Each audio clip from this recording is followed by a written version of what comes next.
Linear relations, slope.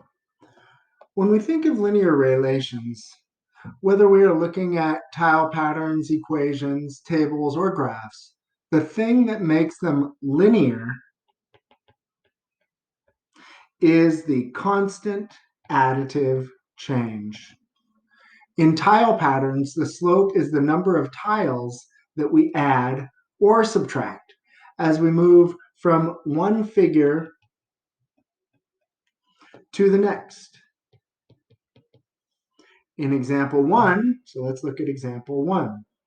So we can see that we're going from one figure to the next, so we're adding 1 in the figure number. And we can also see that we are adding 1, 2, 3, 4, 2, 3, 4.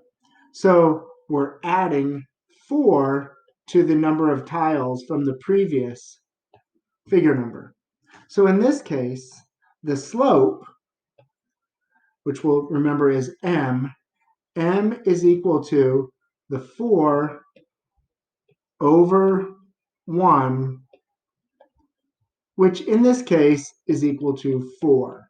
So we can just see that 4 is the figure number, or excuse me, is the slope. So 4 is the slope because we're adding 4 tiles. Slope is usually represented as a fraction or as a ratio. Let's do ratio.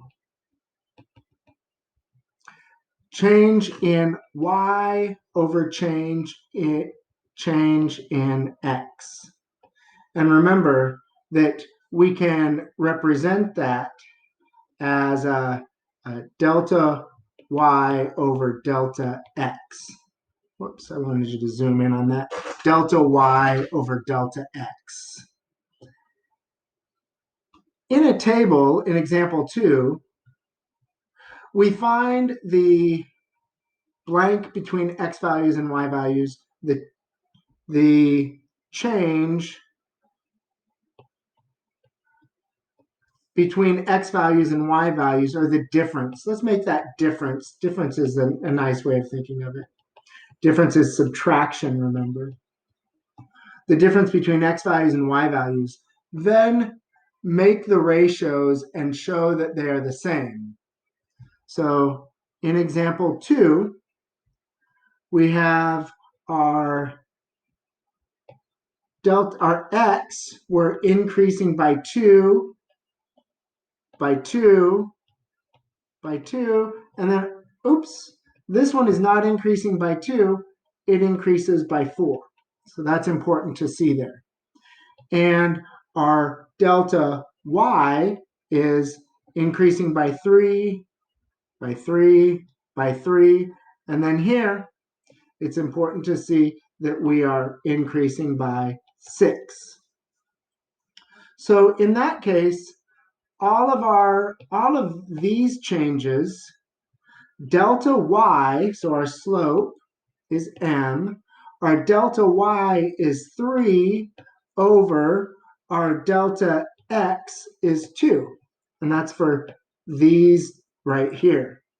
But on this one, our delta y is 6, so this equals, and I'll show that it equals this in just a minute, 6 over, in this case, 4. So this is my delta y is 6 over delta x is 4. Okay. Now, the fraction 3/2 is equal to the fraction 6/4. We can see that a couple ways. If we multiply 3 by 2 and we multiply 2 by 2, we get 6 over 4. And so those are equal to each other. All right. So in this case, our slope is 3/2.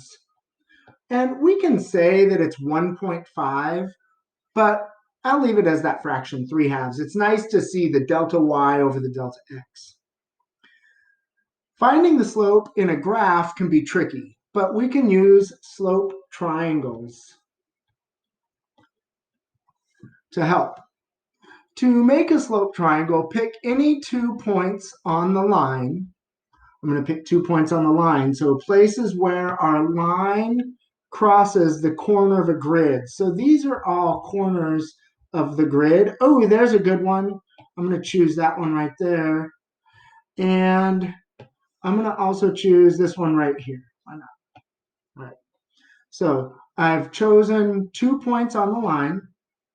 Start with the point on the left, so that's this point right here, and count the number of units you must move to the right to get to the next point. This will be your delta x. All right, so now I'm going to zoom in here, and we're going to look at the slope triangle. I'm going to draw it in, and it's just a right triangle. Remember, a right triangle has a 90-degree angle. It's a right triangle between those 2 points. And usually I draw it underneath the line. All right. So I can count.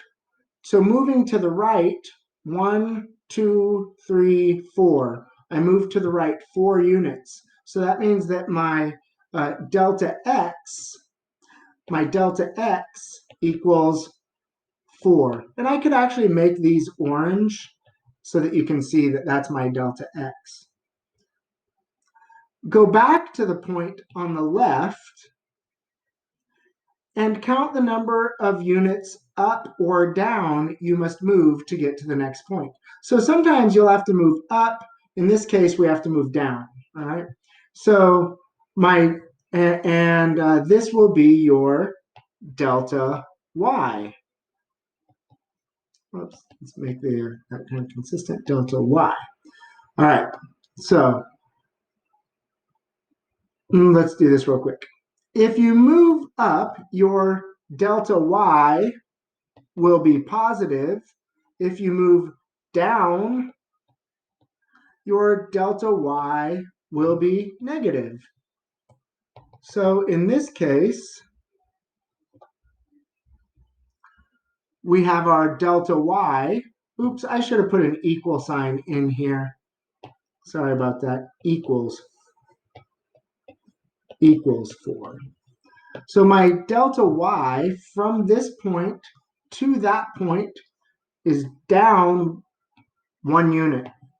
So I can draw those in green, and then delta y is equal to -1 because I'm going down. So if from left to right, if I have to go down, then my delta y is negative. From left to right, if I had to go up, then my delta y would be positive. So in this case, our slope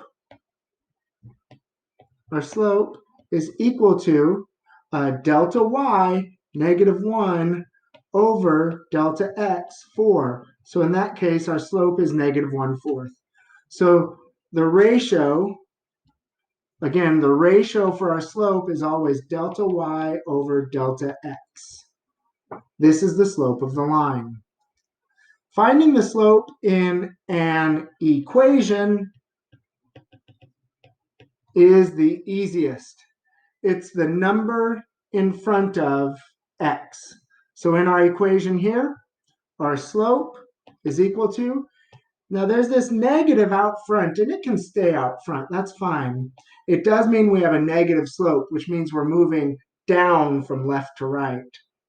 So actually, I'm going to move that into the numerator so that we have delta y is -2 over delta x is 3. And that could be thought of as 2 over -3 as well, but it's really more common to put the numerator in the negative in the numerator, but either way works. So that is linear relations slope.